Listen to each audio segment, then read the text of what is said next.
How to add pictures on CarGurus. Hello friends, welcome to another tutorial. In this video, you would learn how you can add pictures on CarGurus. So, how do you do that? The first step is to log into your CarGurus account, just like I have done here.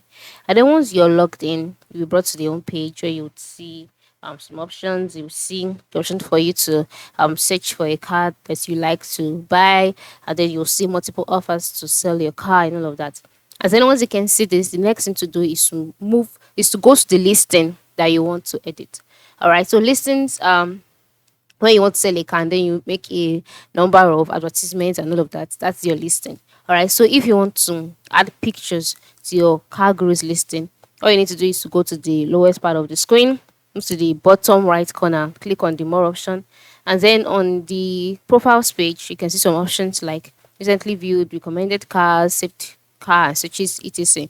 Now, if you've made a list of a number of listings or any kind of listing, even if it's just one, the listings tab will appear here, right? So you'll see it on this page. But for me, I have not made any listing so far.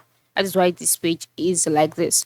But for you, you would see your listings being displayed here. Then the next step is for you to go to the listing that you want to edit. So once you're on the listing page, look for the photos section or on the listing page. It's usually towards the bottom part of the page, and then click on add photos or a similar options, and then choose the location where your car photos are saved, and then upload the maximum number of photos allowed by the application. And then ensure you capture everything. All right, capture everything, capture every side of the car so that you can increase your chances of getting a buyer, and then save your chances, and then save your changes. It is very simple. Just go to the listing and click on add photos, and you're good to go. Thanks for watching, and have a good day.